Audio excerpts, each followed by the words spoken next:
ರಾಜ್ಯ ಸರ್ಕಾರದಿಂದ ಮಹಿಳೆಯರಿಗೆ ಮತ್ತೊಂದು ಗುಡ್ ನ್ಯೂಸ್ನ ಕೊಡ್ತಾ ಇದ್ದಾರೆ. ಏನಂತಂದ್ರೆ ಇಷ್ಟು ದಿನ ಅವರು ಗೃಹಲಕ್ಷ್ಮಿ ಹಣ ಅಂತೇಳಿ ತಿಂಗಳು ತಿಂಗಳು ನಿಮಗೆ 2,000ನ ಕೊಡ್ತಾ ಇದ್ರು.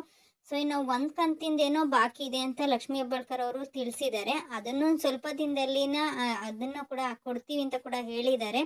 ಆಲ್ರೆಡಿ ಎಷ್ಟೋ ಜಿಲ್ಲೆಗಳಿಗೆ ಜಿಲ್ಲೆ ವೈಸು ಎಲ್ಲರಿಗೂ ಕೂಡ ಕೊಡ್ತಾ ಇರೋದ್ರಿಂದಾಗಿ ಎಷ್ಟೋ ಜಿಲ್ಲೆಗಳಲ್ಲಿ ಬಂದಿದೆ. ಇನ್ನು ಸ್ವಲ್ಪ ಜಿಲ್ಲೆಗಳಲ್ಲಿ ಬಂದಿಲ್ಲ. ಆದರೆ ಇನ್ನೂ ಒಂದು ಏನಪ್ಪ ಗುಡ್ ನ್ಯೂಸ್ ಅಂತಂದರೆ, ಇಲ್ಲಿ ಮಹಿಳೆಯರಿಗೆ ರಾಜ್ಯ ಸರ್ಕಾರ ಇನ್ನೊಂದು ಗುಡ್ ನ್ಯೂಸ್ನ ಕೊಟ್ಟಿದೆ.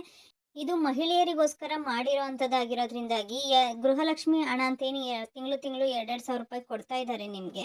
ಆ 2,000 ರೂಪಾಯಿನ ಅವರು ಒಂದು ಆರ್ಥಿಕವಾಗಿ ಮುಂದೆ ಬರಬೇಕು, ಜೀವನದಲ್ಲಿ ಸ್ವಾವಲಂಬಿಗಳಾಗಬೇಕು ಅನ್ನೋದಕ್ಕೋಸ್ಕರವಾಗಿ ಒಂದು ಗೃಹಲಕ್ಷ್ಮಿ ಸಂಘ ಅಂತೇಳಿ ಇವಾಗ ಓಪನ್ ಮಾಡಿದ್ದಾರೆ.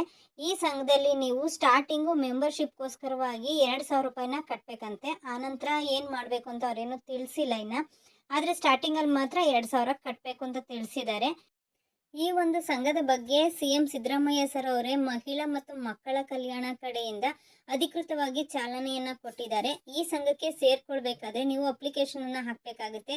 ಈ ಅರ್ಜಿನ ಎಲ್ಲಪ್ಪ ತಗೊಳ್ಳೋದು ಅಂತ ನೀವೇನಾದರೂ ಯೋಚನೆ ಮಾಡ್ತಾ ಇದ್ರೆ ದೂರ ಎಲ್ಲೂ ಹೋಗಬೇಕಾಗಿಲ್ಲ. ನೀವು ನಿಮ್ಮ ಸುತ್ತಮುತ್ತ ನಿಮ್ಮ ಏರಿಯಾದಲ್ಲಿರುವಂಥ ಅಂಗನವಾಡಿ ಆಗ್ಬೋದು ಅಥವಾ ಏನು ಆಶಾ ಕಾರ್ಯಕರ್ತರು ಇರ್ತಾರಲ್ಲ ಅವ್ರ ಹತ್ರ ಈ ಒಂದು ವಿಷಯದ ಬಗ್ಗೆ ಗೊತ್ತಿರುತ್ತೆ. ನೀವು ತಿಳ್ಕೊಂಡು ಆ ಒಂದು ಅರ್ಜಿನಲ್ಲಿ ಏನೇನು ಪ್ರೂಫ್ ಬೇಕಂತ ಕೇಳಿರ್ತಾರೆ, ಅದನ್ನೆಲ್ಲ ಕೊಟ್ಟರೆ ಸಾಕು, ನೀವು ಈ ಒಂದು ಸಂಘಕ್ಕೆ ಸೇರ್ಕೋಬೋದು. ಆಲ್ರೆಡಿ ಎಷ್ಟೋ ಹೆಣ್ಮಕ್ಳು ಈ ಒಂದು ಸಂಘದ ಬಗ್ಗೆ ತಿಳ್ಕೊಂಡು ಆಲ್ರೆಡಿ ಅರ್ಜಿ ಹಾಕಿದಾರಂತೆ.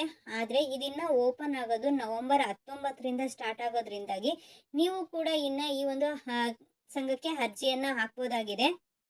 ಈ ಒಂದು ಸಂಘವನ್ನು ಮಾಡೋದ್ರಿಂದ ಹೆಣ್ಮಕ್ಳಿಗೆ ತುಂಬಾ ಅನುಕೂಲ ಆಗುತ್ತೆ. ಅಷ್ಟೇ ಅಲ್ಲ, ಈ ಸಂಘದಿಂದ ಮಹಿಳೆಯರಿಗೆ 25,000ದಿಂದ 2,00,000ದವರೆಗೆ ಲೋನ್ನ ಕೊಡ್ತಾರಂತೆ.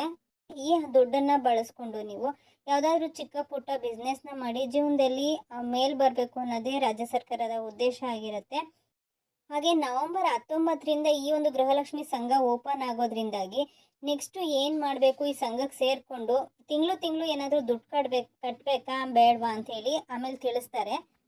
ಈ ಸಂಘಕ್ಕೆ ಸೇರ್ಕೊಂಡು ಆದ ನಂತರ ನೀವು ಒಂದು ಹೊಸದಾಗಿ ಅಕೌಂಟ್ನ ಓಪನ್ ಮಾಡಬೇಕಾಗುತ್ತೆ. ಅದು ಬೇರೆ ಯಾವ ಬ್ಯಾಂಕಲ್ಲೂ ಅವರು ತಗೊಳ್ಳೋದಿಲ್ಲ, ಬರೀ ಕೆನರಾ ಬ್ಯಾಂಕಲ್ಲಿ ಮಾತ್ರ ಮಾಡಿಸ್ಬೇಕು ಅಂತ ಹೇಳಿದ್ದಾರೆ. ಆಲ್ರೆಡಿ ನಿಮಗೆ ಗೃಹಲಕ್ಷ್ಮಿ ಹಣ ಬರೋದಕ್ಕೆ ಬೇರೆ ಒಂದು ಅಕೌಂಟ್ ಇರುತ್ತೆ. ಒಂದು ಪೋಸ್ಟ್ ಆಫೀಸು ಅಥವಾ ಬೇರೆ ಬೇರೆ ಬ್ಯಾಂಕಲ್ಲಿ ಯಾವುದಾದ್ರೂ ನಿಮ್ಮದೊಂದು ಅಕೌಂಟ್ ಇರುತ್ತೆ ಅಲ್ವಾ, ಅದೇ ಅಕೌಂಟ್ ಆಗುತ್ತಲ್ವಾ ಅಂತಂದರೆ ಖಂಡಿತವಾಗ್ಲೂ ಇಲ್ಲ. ಈ ಗೃಹಲಕ್ಷ್ಮಿ ಸಂಘಕ್ಕೆ ಅಂತಲೇ ಸರ್ಕಾರದಿಂದನೇ ಹೇಳಿದ್ದಾರೆ ಕೆನರಾ ಬ್ಯಾಂಕೇ ಆಗಬೇಕು ಅಂತ ಹೇಳಿ. ಹಾಗೆ ಈ ಸಂಘಕ್ಕೆ ಎಲ್ಲ ಮಹಿಳೆಯರು ಸೇರ್ಕೊಬೋದಾ ಅಂತಂದರೆ ಖಂಡಿತವಾಗ್ಲೂ ಇಲ್ಲ.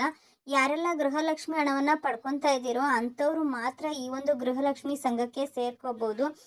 ಈ ಒಂದು ಸಂಘದ ಬಗ್ಗೆ ಆಲ್ರೆಡಿ ನಾನು ಮೊದಲೇ ಹೇಳ್ದಂಗೆ ನೀವು ನಿಮ್ಮ ಹತ್ರ ಇರೋವಂಥ ಆಶಾ ಕಾರ್ಯಕರ್ತರನೋ ಅಥವಾ ಇದು ಅಂಗನವಾಡಿಗಳೆಲ್ಲ ಹೋಗಿ ಈ ಒಂದು ವಿಷಯದ ಬಗ್ಗೆ ನೀವು ಕೇಳಿದ್ರೆ ಸಾಕು. ನಿಮ್ಮ ಒಂದು ಆಧಾರ್ ಕಾರ್ಡು, ಪ್ಯಾನ್ ಕಾರ್ಡು ಏನು ಪ್ರೂಫ್ ಬೇಕೋ ಅದನ್ನು ಕೇಳಿ ಇಸ್ಕೊಂಡು ಈ ಒಂದು ಅರ್ಜಿಯನ್ನು ಸಲ್ಲಿಸ್ಬೋದು.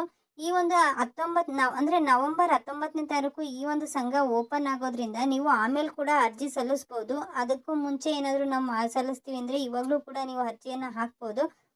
ಒಟ್ಟಿನಲ್ಲಿ ಮಹಿಳೆಯರು ಸ್ವಾವಲಂಬಿಗಳಾಗಿ ಜೀವನದಲ್ಲಿ ಅವ್ರ ಕಾಲ ಮೇಲೆ ಅವ್ರು ನಿಂತ್ಕೊಂಡು ಮೇಲ್ ಬರಬೇಕು ಅನ್ನೋದೇ ರಾಜ್ಯ ಸರ್ಕಾರದ ಉದ್ದೇಶ ಆಗಿರುತ್ತೆ.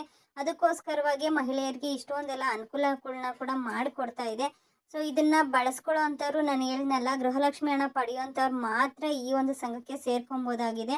ಹಾಗೆ ಗೃಹಲಕ್ಷ್ಮಿ ಹಣದ ಬಗ್ಗೆ ಹೇಳ್ಬೇಕಂತಂದರೆ ಜಿಲ್ಲೆವಾರು ಈ ಒಂದು ಹಣವನ್ನು ಬಿಡುಗಡೆ ಮಾಡ್ತಿರೋದ್ರಿಂದಾಗಿ ಕೆಲವೊಂದು ಕಡೆ ಫುಲ್ಲಾಗಿ ಅಂದರೆ 1 ತಿಂಗಳು ಕೂಡ ಬ್ಯಾಲೆನ್ಸ್ ಇಲ್ಲ, ಆ ರೀತಿಯಾಗಿ ಬಂದಿದೆ. ಇನ್ನು ಕೆಲವೊಂದು ಕಡೆ ಒಬ್ರೊಬ್ಬರಿಗೆ 1 ತಿಂಗಳು 2 ತಿಂಗಳು ಬ್ಯಾಲೆನ್ಸ್ ಇದೆ. ಅದು ಏನೇ ಆದರೂ ಕೂಡ ಯಾವುದೇ ಪ್ರಾಬ್ಲಮ್ ಇದ್ದರೂ ಸ್ವಲ್ಪ ತಡ ಆದರೂ ಕೂಡ ಗ್ಯಾರಂಟಿ ಕೊಟ್ಟೇ ಕೊಡ್ತೀವಿ ಅಂತ ಹೇಳಿ ಲಕ್ಷ್ಮೀ ಹೆಬ್ಬಾಳ್ಕರ್ ಅವರು ತಿಳಿಸಿದ್ದಾರೆ. ಹಾಗೆ ನೆಕ್ಸ್ಟ್ ನವೆಂಬರ್ 19ನೇ ತಾರೀಕು ಈ ಒಂದು ಸಂಘ ಓಪನ್ ಆದ ನಂತರ ಇದ್ರ ಬಗ್ಗೆ ಏನಾದರೂ ಡೀಟೇಲ್ಸ್ ಸಿಕ್ಕಿದ್ರೆ ನಾನು ಗ್ಯಾರಂಟಿ ನಿಮಗೆ ವಿಡಿಯೋ ಮಾಡಿ ತಿಳಿಸ್ತೀನಿ. Thank you.